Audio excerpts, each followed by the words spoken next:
Assalamualaikum warahmatullahi wabarakatuh. Dan pada video kali ini saya akan kembali lagi membacakan suatu kisah misteri yang kali ini berjudul tentang sebuah kisah petaka pesugihan ilmu hitam. Cerita kali ini ditulis oleh Manafila yang nantinya kalian juga bisa mengunjungi thread beliau secara langsung.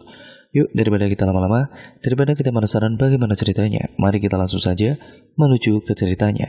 Perhatikan baik-baik karena ceritanya akan segera saya mulai. Namun sebelum itu saya menyarankan untuk kalian semua, seperti biasanya gunakan earphone terbaik kalian, agar kalian mendapatkan pengalaman mendengarkan video kali ini yang jauh lebih baik. Dan juga saya mengingatkan untuk kalian semua, bahwa semua nama sudah disamarkan karena itu merupakan privasi dan untuk keamanan bersama juga. Yuk, mari langsung saja kita mulai ceritanya. Dalam satu keluarga, Dinar adalah anak tertua dari pasangan Bu Vera dan Pak Rama.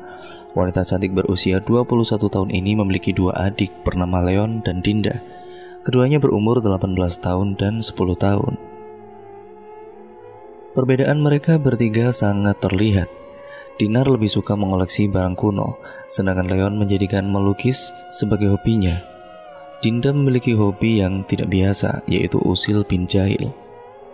Keluarga Rama sangat harmonis, bahkan tidak pernah terdengar pertengkaran di keluarga tersebut. Masalah demi masalah mereka selesaikan dengan baik-baik. Termasuk permasalahan yang satu ini. Keluarga Rama harus rela pindah ke tempat lain karena rumah yang mereka tempati sekarang akan direnovasi sementara. Banyak kerusakan yang belum sempat Pak Rama perbaiki, sehingga menurutnya sekarang adalah waktu yang tepat untuk memperbaiki rumah berlantai 2 tersebut. Di kamar, Dinar sibuk mengemas barang kesayangannya di dalam kardus coklat. Mulai dari bedak hingga lipstik merah tidak lupa untuk ia bawa. Tiba-tiba Bu Vera datang dan menghampiri Dinar. "Kamu bawa sebanyak ini buat apa, nak?" "Kita di sana kan cuma beberapa hari," sahutnya setelah melihat beberapa kardus penuh dengan barang-barang milik Dinar. "Ya takutnya kan di sana nggak ada barang-barang yang Dinar mau. Tahu sendiri kan, Ma, desa itu kayak apa?" jawab Dinar sembari menutup kardus yang keempat. "Nah sudah, gak boleh ngomong gitu. Di sana tuh lebih sejuk loh. Ntar kalau kamu sudah lihat desanya pasti bakalan betah," pucuk Bu Vera. "Bakal betah apa bakal minggat nih?" Bu Vera mengangkat kedua pundaknya. "Mana mama tahu, kan kamu yang ngerasain." Dinar tersenyum memeluk sang mama. "Iya deh, iya. Dinar cuman bercanda kok. Apapun keputusan mama dan papa, itu kan yang terbaik buat kita. Lagian gak lama kan kita di sana." Bernapas lega, ternyata Dinar hanya menggodanya. "Ya enggak lah, enggak sampai seminggu, rumah ini udah kelar kok." Dinar tersenyum ceria. Bukan masalah sebentar lama tinggal di desa itu, namun ia tidak suka beradaptasi dengan tempat baru. "Ya sudah, kamu lanjutkan beres-beresnya. Bentar lagi kita langsung berangkat." Bu Vera mengelus poni Dinar, lalu meninggalkan ruangan serba putih tersebut. "Siap, Ma." Dinar kemudian melanjutkan mengemas barang-barangnya. Dia juga mengeluarkan barang yang menurutnya tidak perlu dibawa. Hingga akhirnya dia hanya membawa 2 kardus kecil yang berisikan baju dan celana ganti, serta aksesoris kesayangannya. Waktu menunjukkan pukul 11 siang. Di halaman rumah Pak Rama disibukkan dengan mengangkat beberapa kardus dan ia masukkan ke dalam bagasi mobil. Tak sendirian, pria berbaju biru rapi ini dibantu sang istri Bu Vera. Walau terik matahari tengah menyelimuti tubuh mereka, namun senyum semangat mereka tidak pernah pudar. Leon muncul dengan penampilan yang berbeda. Memakai baju pantai dan sepatu putih menjadikan Leon merasa kalau dirinya sudah mapan dan juga sudah tampan. Bu Vera dan juga Pak Rama dibuat tertawa geli melihat penampilan Leon. Leon tidak mengerti kenapa kedua orang tuanya tertawa selepas itu. Dia merasa baik-baik saja hari ini, entah dengan yang lainnya bagaimana. "Kenapa sih, Pak, Ma?" tanya Leon. Perlahan tertawa itu berhenti, mereka tidak mau membuat Leon kebingungan. "Kamu ngapain pakai baju begituan? Kita kan mau pindahan, bukan mau ke pantai," sahut Pak Rama. Melihat pakaiannya, Leon bukannya introspeksi diri malah lebih percaya diri. Justru kita mau pindahan. Leon harus memakai pakaian hits kayak gini nih. Mama dan papa kudet sih, ucap Leon mengibaskan baju pantainya. Kudet? Apaan sih? Tanya Bu Vera. Kurang update mah. Justru yang kudet tuh kamu. Kita kan mau pindahannya itu ke desa, bukan ke kota atau ke pantai. Kalau desa maka begituan, bukannya diketawain orang sekampung ya, jelas Pak Rama. Kaget dia baru menyadari kalau keluarganya akan pindah ke desa, bukan ke kota. Penampilan yang ia kenakan sekarang tujuannya untuk menarik para wanita cantik agar terpesona kepadanya. Loh, kok Papa baru bilang sekarang sih kalau kita pindahannya itu ke desa? Kembali tertawa, Bu Vera menjawab. Mau bilang gimana, orang kemarin sore kamu udah molor. Ya udahlah, aku ganti baju dulu. Tungguin loh. Pak Rama tidak mengizinkan. Nggak usah Leon, ganti bajunya di sana aja ya. Udah siang nih, ntar macet di jalan gimana? Tapi kan Leon malu kalau diliatin orang di sana. Ucapnya terpotong dengan kehadiran Dinar. Gak apa-apa deh, sekali-kali kan ke desa. Ngikatnya ngikat para janda bukan perawan. Dinar tertawa puas menggoda Leon, membawa kardus ke dalam bagasi. Ah, rese lu kak. Ayo Leon, panggil adik kamu di dalam. Dari tadi mama suruh keluar gak keluar-keluar. Leon berjalan memasuki rumah, memanggil Dinda yang masih sibuk di dalam kamar. Entah apa yang dilakukan Dinda di dalam kamar, yang jelas Pak Rama hanya ingin sesegera mungkin melakukan perjalanan ke desa sebelum jam 12 siang, takut memakan banyak waktu pas macet. Keluarga Rama akan pindah ke desa bernama Desa Wirodadi, jauh dari perkotaan, apalagi rumah yang akan mereka tempati itu juga berada di tengah-tengah hutan lebat. Ada 3 saudara Pak Rama yang menempati rumah bercorak kuno tersebut. Masalah makanan atau sejenisnya, mereka bertiga berbelanja di pasar yang lumayan jauh dari rumah dengan mengendarai sepeda kayu. Sudah hampir 1 jam perjalanan, tibalah mereka di jalan Desa Wirodadi. Terlihat banyak pepohonan yang tumbuh lebat di pinggiran jalan. Suasana sejuk terasa saat melewati jalanan tersebut. Di sisi lain, Dinar cukup takut dengan tempat sepi. Setelah melihat suasana jalan di Desa Wirodadi, Dinar merasa kalau rumah yang akan mereka tempati tidak jauh dari kata kuno. Rumahnya beneran di daerah sini apa? Tanya Dinar. Pak Rama yang tengah fokus menyetir kemudian menjawab, benerlah, Papa belum pikun, jadi masih ingat di mana jalan menuju rumah saudara Papa ini. Tapi kok serem gini sih? Saudara Papa gak punya niatan buat ngejual rumahnya terus pindah gitu ya? Sambung Leon penasaran. Ya mana mungkin bisa kejual, rumah di tengah hutan gak mungkin ada yang mau.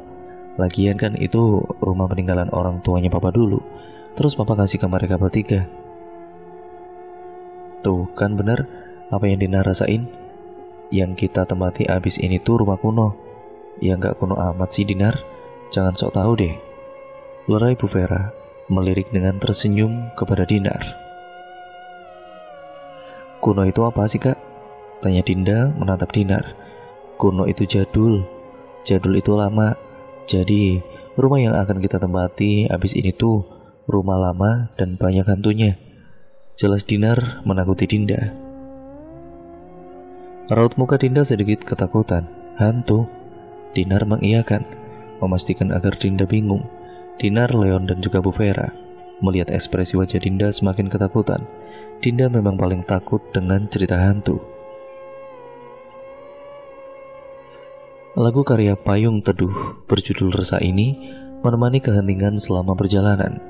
Beberapa menit lagi mereka akan tiba di tempat tujuan.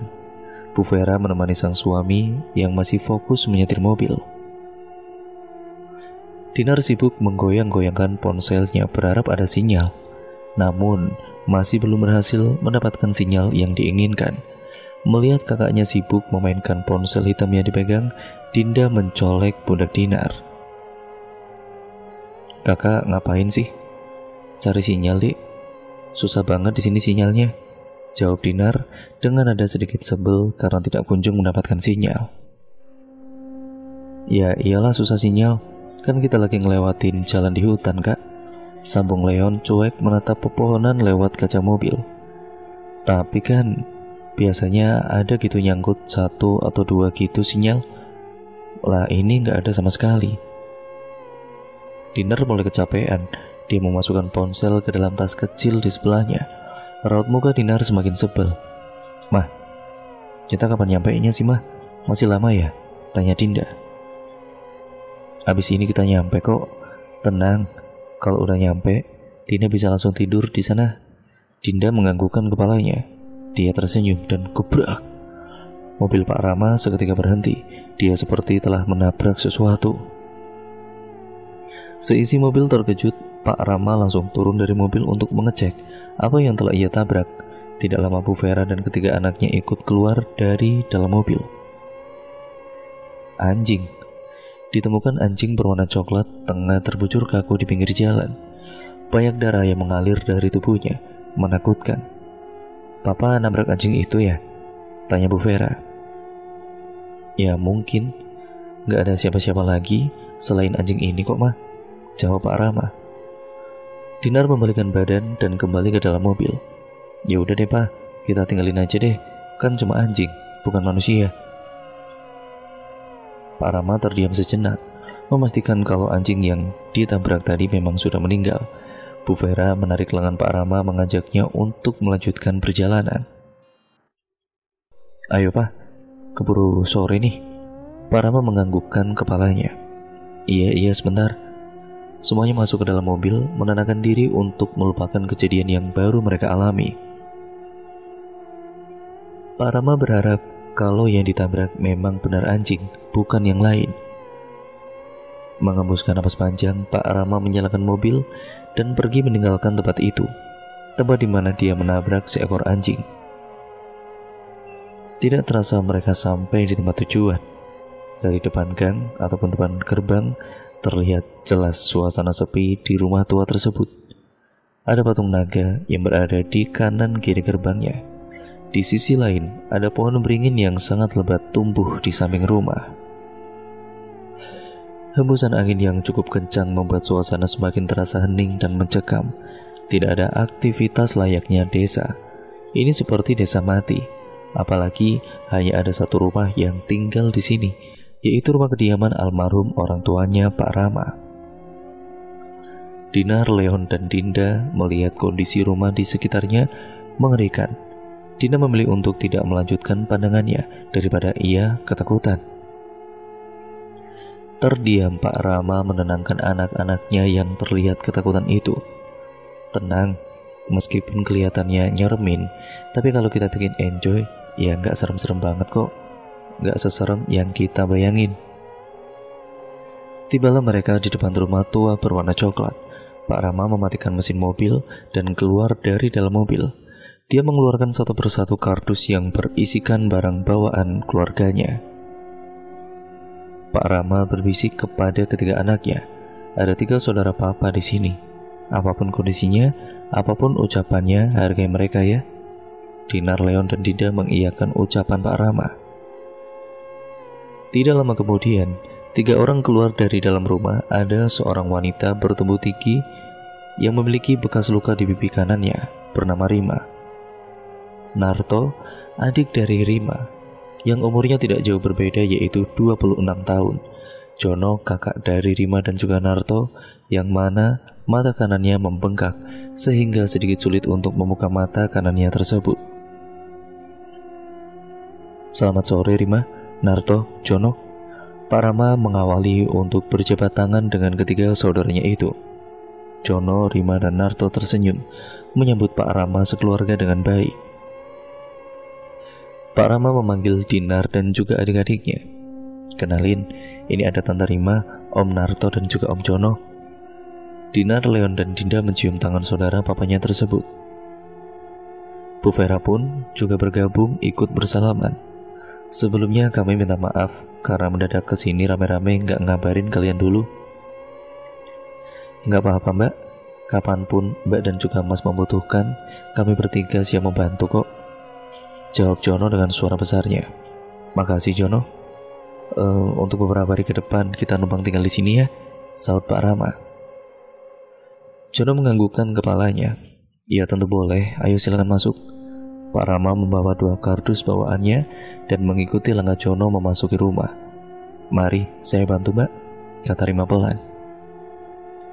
Rima membantu Bu Vera membawa barang-barang bawaan ketiga anaknya, juga berjalan pelan menuju dalam rumah.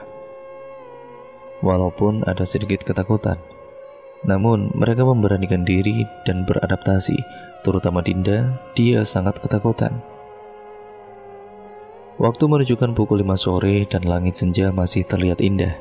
Namun, di sini waktu sore terasa seperti waktu tengah malam, sangat sepi dan juga hening.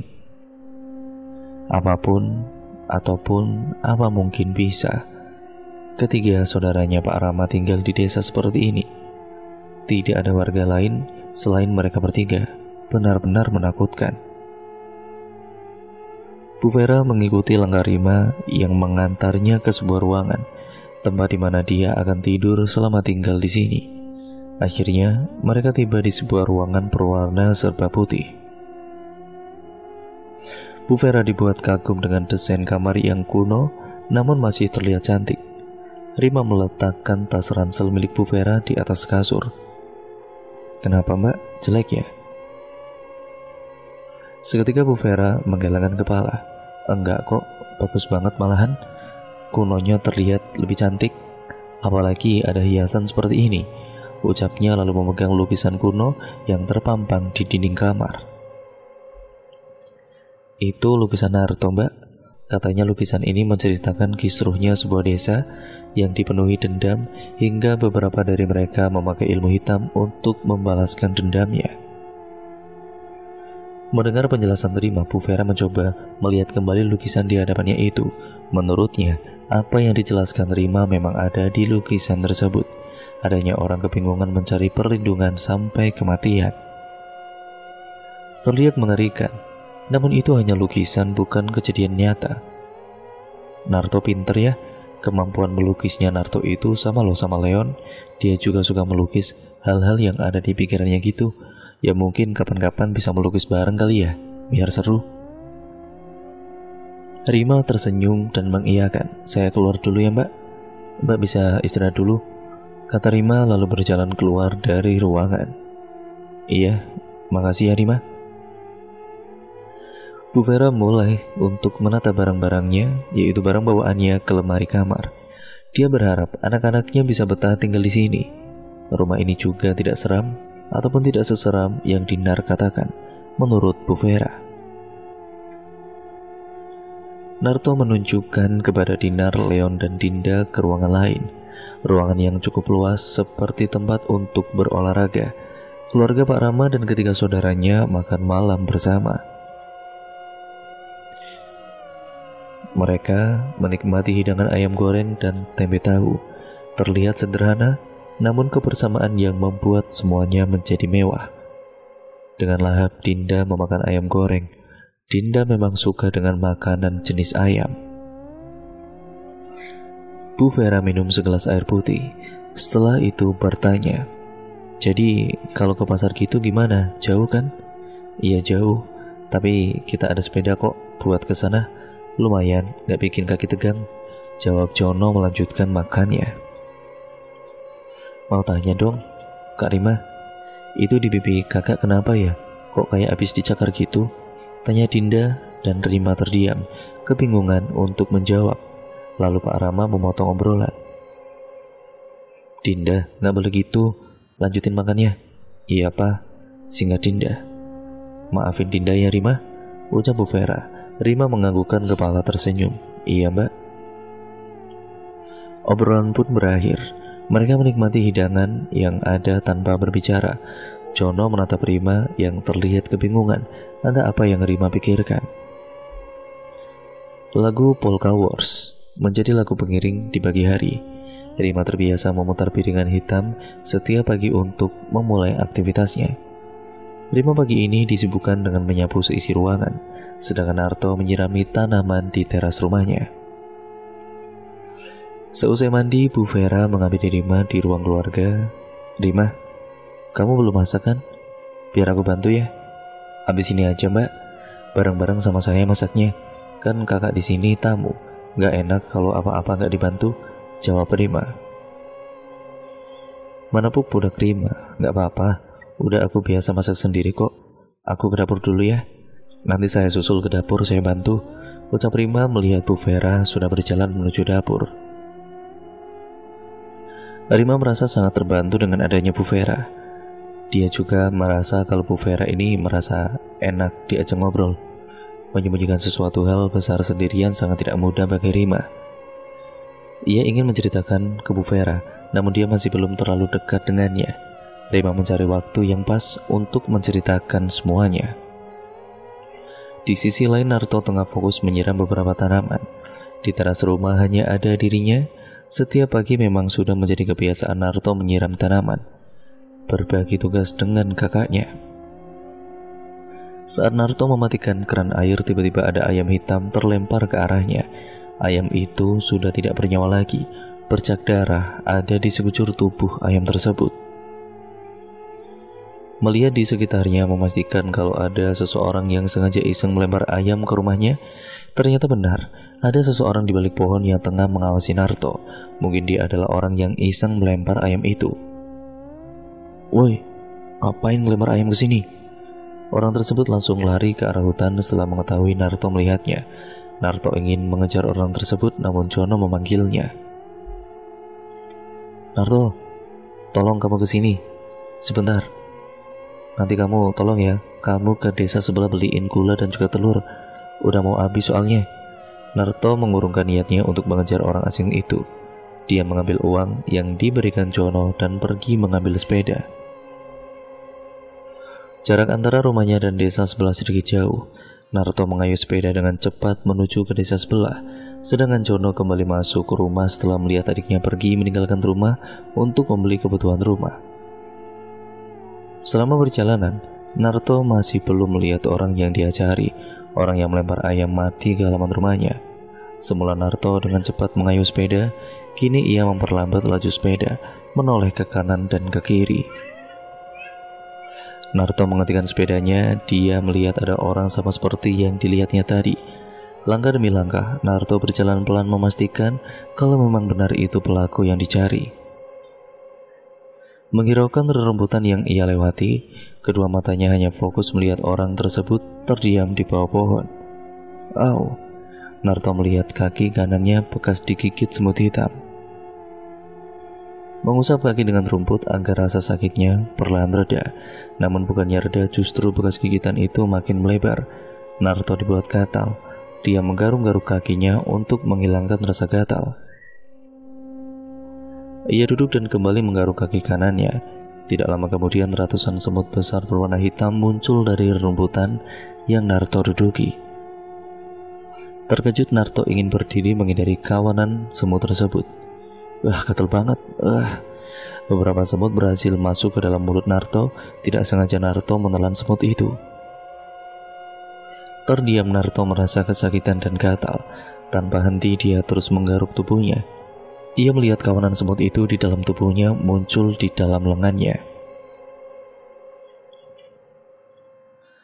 Menyadari hal itu, dia menggaruk sangat keras hingga kulit lengannya mengelupas. Sakit. Dia menggaruk tubuh dengan kayu yang ada di sebelahnya tanpa henti sampai seluruh badannya membengkak dan mengeluarkan darah. Naruto merasa kesakitan dan gatal yang luar biasa. Banyaknya semut yang masih menyerangnya membuat Naruto kewalahan. Tiba-tiba tubuhnya melayang seolah ada yang mengendalikan tubuhnya.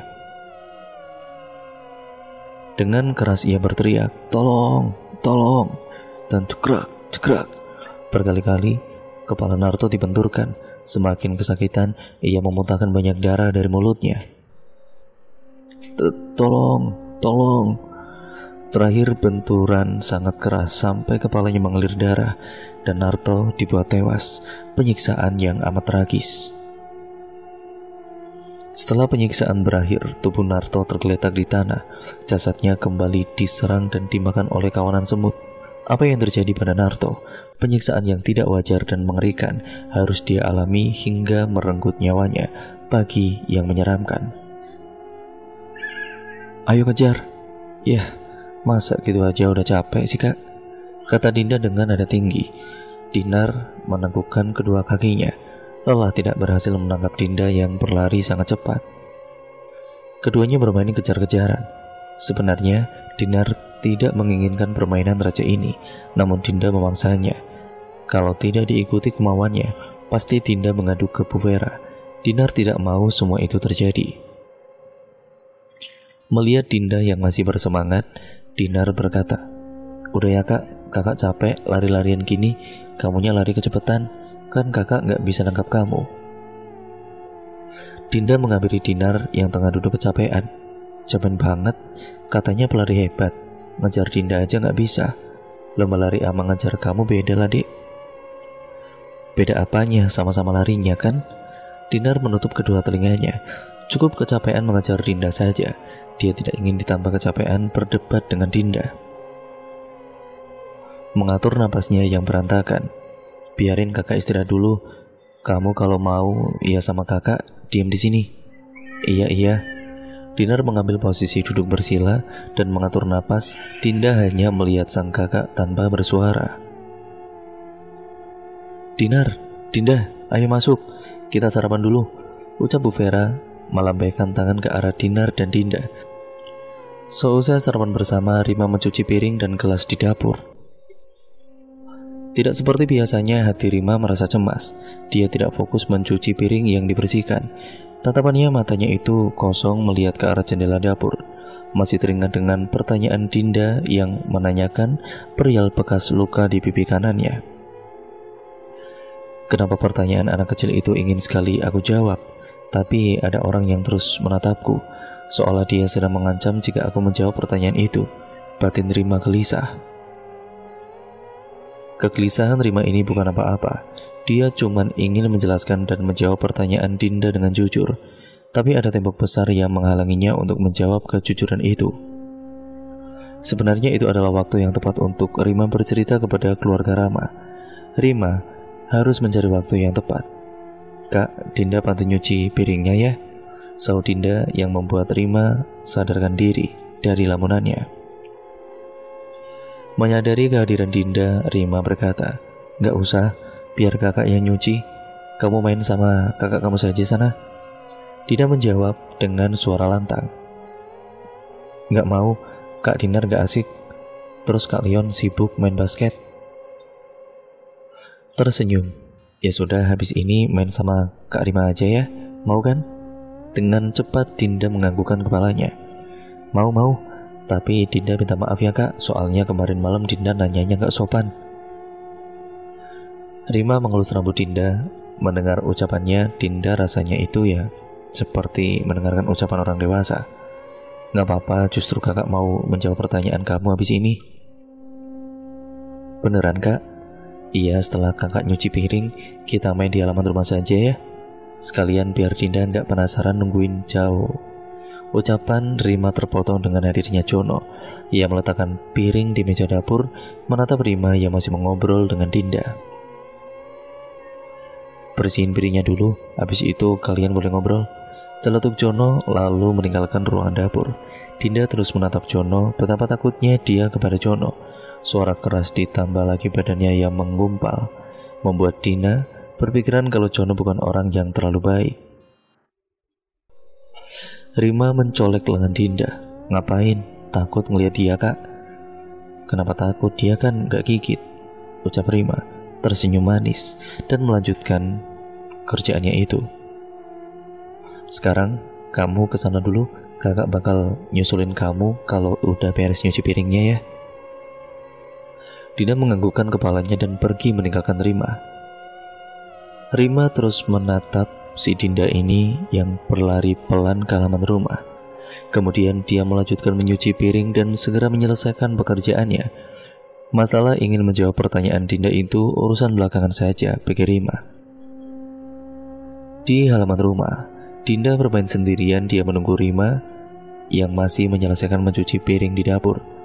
Sambil melemparkan batu kecil ke semua arah, Dinda merasa bosan. Untuk menerima semuanya, mungkin dia masih butuh adaptasi dengan lingkungan baru.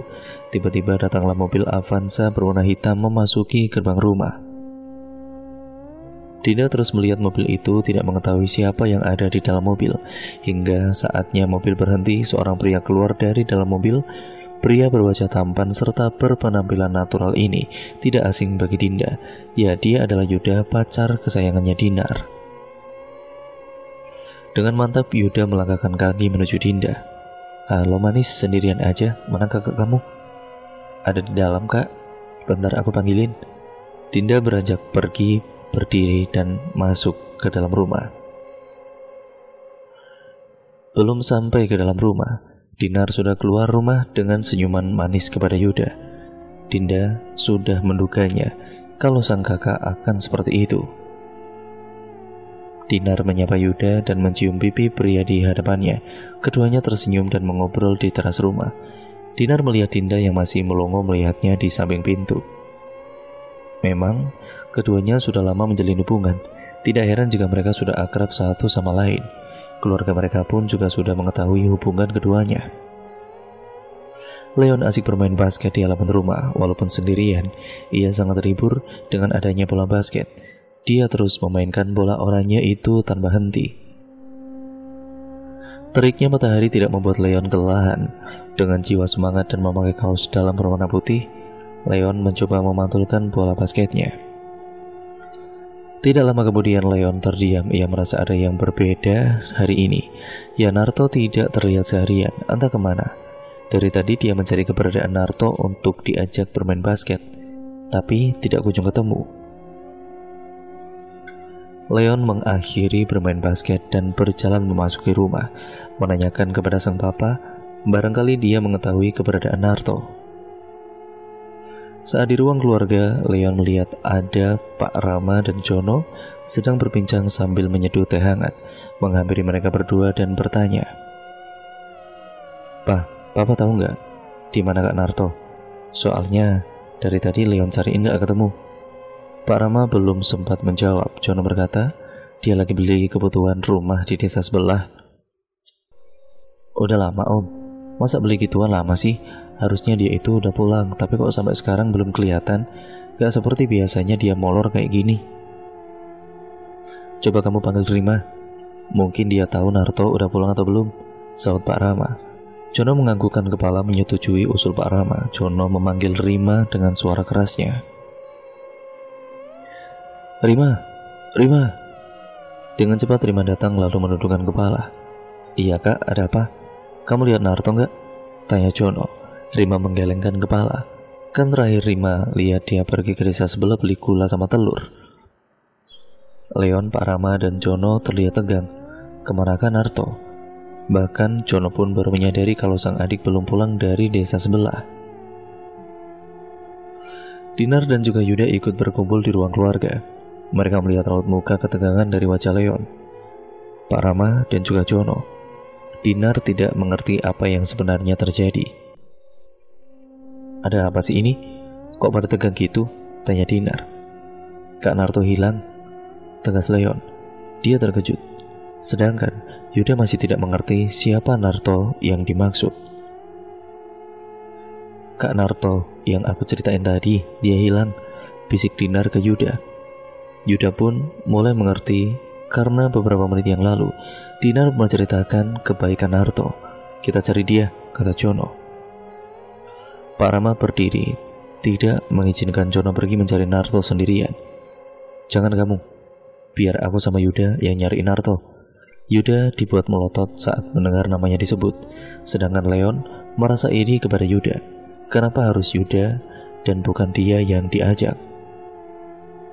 "Aku ikuti apa?" "Enggak, kamu di sini aja, temenin Dinar dan juga Dinda," ucap Pak Rama lalu beranjak pergi keluar rumah. Dia melanjutkan, "Ayo Yuda, buruan." Yuda berlari membelakangi Pak Rama. Mereka berdua memasuki mobil milik Pak Rama. Di sisi lain Jono dibuat kebingungan dan Leon mencoba menenangkan omnya itu. Dia berharap tidak terjadi apa-apa pada Naruto. Suasana menjadi tegang. Beberapa menit di dalam perjalanan, Pak Rama menyetir mobil dengan berhati-hati dan masih terlihat cemas. Yuda melihat suasana di pinggiran jalan yang terlihat sangat sunyi.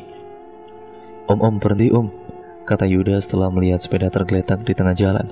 Itu kenapa ada sepeda di tengah jalan ya om? Tanya Yuda. Pak Rama dan Yuda keluar dari dalam mobil. Ternyata benar itu adalah sepeda milik Narto. Seketika Pak Rama mengajak Yuda masuk ke dalam hutan. Mereka berdua harus melewati banyak tumbuhan liar dan mencari keberadaan Narto. Pak Rama yakin kalau Narto ada di tempat ini. Sepeda kayu milik Narto menjadi bukti saat ingin berpencar mencari keberadaan Narto. Pak Rama dibuat kaget dengan adanya jasad seorang pria. Wah, apa ini? Pak Rama mencoba melihat secara jelas siapa jasad pria yang ada di hadapannya tersebut. Dengan rasa deg-degan, Pak Rama ternyata tahu kalau jasad pria tersebut adalah jasad Narto. Pak Rama dan Yuda kaget. Narto tewas dengan keadaan yang sangat mengenaskan. Tubuhnya sudah dipenuhi lalat dan bau busuk yang sangat-sangat menyengat. Banyak luka dan juga bengkak di tubuh Narto membuat Pak Rama hampir muntah. Namun ia mengurungkan niatnya untuk muntah. Kita harus gimana om? Tanya Yuda dengan gugup. Pak Rama semakin cemas. Dia tidak tahu apa yang akan dia lakukan setelah ini. Kita balik aja ke rumah. Kita kasih tahu ke mereka kalau Narto sudah meninggal. Terus jasadnya kita kubur di sini saja. Kamu cari kayu atau apa gitu buat gali tanah. Om akan cari kain di bagasi buat membungkus jasadnya Narto. Jelas Pak Rama lalu berlari ke mobil untuk mencari kain. Yuda kemudian mencari kayu dan segera menggali tanah. Jasad Narto dimakamkan di tempat dia tewas. Setelah menenangkan Jono dan membawanya ke kamar, Leon berjalan pelan menuju dapur. Dia merasa lapar karena sarapan tadi belum cukup baginya. Kabut banget. Ngapain ya enaknya? Belum sampai dapur, Leon kemudian menemukan mainan masak-masakan milik Dinda berserakan di atas meja. Sudah menjadi kebiasaan Dinda kalau habis bermain tidak dirapikan. Berdecak heran, kenapa adiknya tidak menyadari kalau dia sekarang di rumah orang lain, bukan di rumahnya. Ada Bik Yanti yang membantu keluarga Pak Rama membereskan rumah. Leon memasukkan benda-benda mainan Dinda ke dalam kardus kecil yang ada di samping meja. Ada yang menarik dari mainan Dinda. Pisau mainan berwarna hitam. Leon mengambil pisau itu, melihat dengan jelas. Masih kecil udah mainan pisau. Gimana ntar kalau udah besar? Perlahan Leon menggarukan pisau itu ke perutnya. Geli. Semakin keras Leon menggarukan pisaunya, semakin geli rasanya. Tidak hanya perut, dia menggarukan pisau itu ke lehernya. Enak-enak banget, arti Leon. Di sisi lain, Dinar melihat sang adik di dekat dapur yang sedang menyayat lehernya sendiri. Seketika Dinar berlari menegur Leon. Leon, kamu ngapain sih? Tegas Dinar sambil ketakutan melihat kelakuan Leon. Leon menjawab dengan nada pelan, seolah kehilangan banyak darah dan bertahan hidup. Ini kak, pisau mainan Dinda. Itu bukan pisau mainan, itu pisau beneran Leon. Mendengar teriakan Dinar, Leon berhenti menggarukan pisau hitam itu. Baru ia sadari ternyata tubuhnya sudah banyak luka, terutama di perut dan leher Leon. Darah mengalir deras disertai kulitnya sobek lebar di kedua bagian tersebut. Dan cerita pun akhirnya bersambung ke part yang selanjutnya ya teman-teman. Nah, cerita ini benar-benar sangat menarik dan sangat seru untuk kalian nantikan kelanjutan ceritanya. Cerita ini akan bersambung ke part yang kedua, yaitu sekaligus menjadi part yang terakhir dari keseluruhan alur ceritanya. Jadi, nantikan terus ya teman-teman hanya di channel ini. Jangan lupa untuk kalian like, comment, dan share, serta subscribe untuk kalian yang belum. Nyalakan tombol lonceng notifikasinya agar kalian tidak ketinggalan video terbaru selanjutnya dari channel ini, dan juga kelanjutan cerita kali ini. Intinya bagaimana yang terjadi dengan keluarga ini nantinya, dan apa rahasia yang telah ditutupi dari keluarga saudaranya itu. Kita nantikan saja di part yang selanjutnya, dan sekaligus menjadi akhir dari keseluruhan ceritanya. Sekian dan terima kasih ya teman-teman, kurang lebihnya mohon maaf. Semoga kalian terhibur, dan sampai berjumpa di video terbaru selanjutnya dari channel ini dan kelanjutan dari cerita ini. Wassalamualaikum warahmatullahi wabarakatuh.